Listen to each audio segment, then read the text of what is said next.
Здравствуйте, уважаемые зрители моего канала.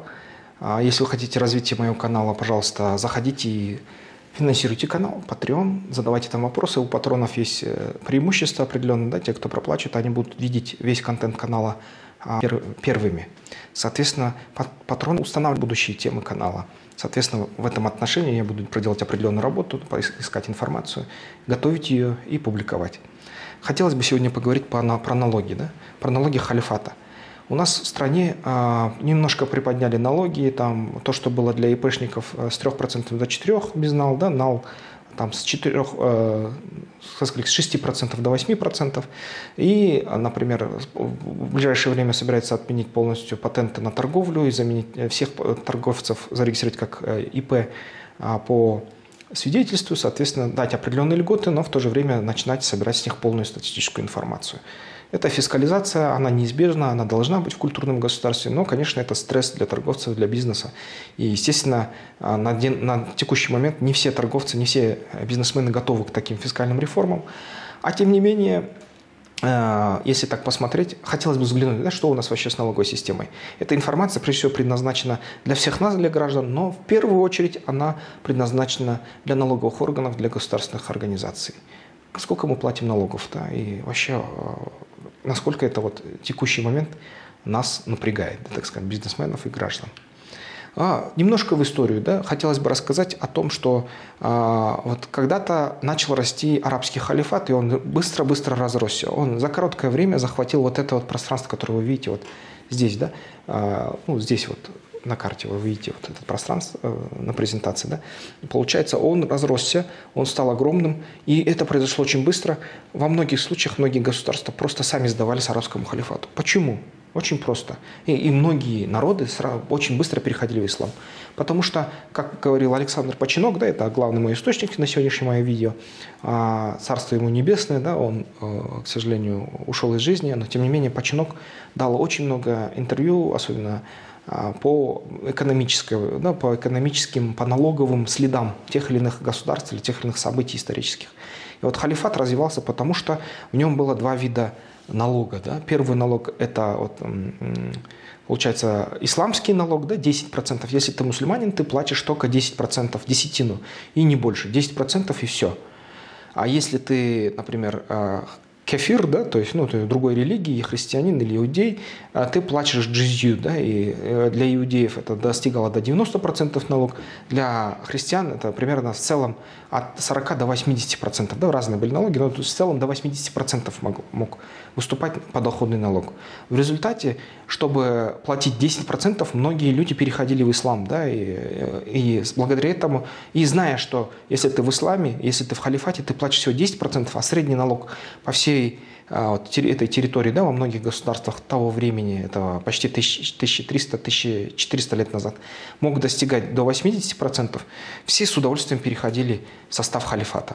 Это вот математическая формула была разработана математиком Ибн Хальдуном. Ибн Хальдун, он вычленил такое, да, то есть как вы можете вычислить? Т – доход госбюджета, Т – налоговая ставка, Т – звездочка, ставка максимального дохода, да, и Т1, Т3 – ставки с одинаковым доходом. Что это дает вычислить? Это дает вычислить следующее, что если больше 10% примерно ты устанавливаешь налог в государстве, то сбор налогов снижается, бизнесмен уходит в тень, да. А если ты меньше сдаешь, то, например, ну, если ты около 10% ставишь, если ты меньше 10%, то ты не собираешь налогов достаточно, чтобы обеспечить расходы государства. Но если ты ставишь около 10%, то это идеальная ставка налогообложения. Эта ставка была вычислена Ибн Хальдуном, а позже, да, Лафер вывел кривую Лафера, которая стала приниматься экономистами, особенно хорошо принята австрийской экономической школой. Что у нас по налогам? Да, в нашей стране и существуют соцфондовские, да, налоги. Там профсоюз 0,25 берет, соцфонд берет 17%, на руки нам выдается из наших 100 сомов, да, примерно 82%, но там еще есть подоходный налог 10%. Да, и благодаря этому, ну, как бы, вот из зарплаты, которую вычислила для нас организация, она 17 уплачивает, отдельно мы платим, да, и 82% только из начисленной зарплаты, оговоренные с вами, чистые на руки выдает. Но не чистые на руки, да, от нее еще минус 10%, 20% в общем, потому что 10% это подоходный налог и 8% это соцфонд, плюс 2% это вот ФОМС, да, и так далее, дополнительные организации налоги. В итоге, получается, если вы получаете на руки фактически, да, 79%, на руки 82% минус персональные налоги, вообще на руки вы получите 65%. Это ваша чистая зарплата от оговоренной, да? То есть, потому что на самом деле, когда вам говорят, что ваша зарплата, например, 100 сомов, да, из этих 100 сомов на самом деле плюс 17 вам начисляет организация, потому что это закон такой. То есть у вас 117 сомов фактическая зарплата, но 17 сомов потом отдается государству, и потом еще 20 сомов отдается государству. В итоге получается 35 да, где-то процентов отдается государству, вы получаете 65 сомов от той суммы, которую вы могли получать. Это наши косвенные налоги, социальные налоги. Да? В итоге от ЦЗП, вот здесь вы можете увидеть пример, как это рассчитывается. О том, куда уходят эти деньги. Да? Плюс вы еще оплачиваете косвенные налоги. Вы оплачиваете с каждого товара, да, 12%, потому что торговцы и бизнесмены всегда начисляют это на гражданина, и поэтому 12% оплачиваете. Плюс, если вы едите импортные продукты или покупаете импортные товары, в них сидит еще 12 или 25%, как правило, таможенная пошлина Евразийского экономического союза. И, естественно, налог с продаж, он каскадом может от 4% до 10% сидеть в цене вашего, то есть товары, которые вы покупаете. В итоге получается, что почти, давайте это сложим, да, пусть будет 12, 24, 34% от стоимости вашего товара вы отдаете ЕАЭС и государству. Да. В итоге ваш 34% вы только получаете чистой стоимости за товарами наплатите бизнесмену.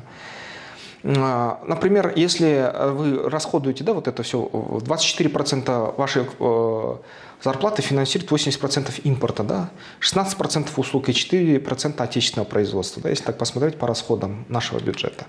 Если распределение бюджета почистую посмотреть, да, то большая часть всего, что вы уплачиваете государству, вы отдали государству, скажем, вот те же ваши 35%, да, из этих, и плюс косвенным, чисто от вашей зарплаты остается где-то 34%, потому что вы еще отдаете, естественно, в косвенных налогов.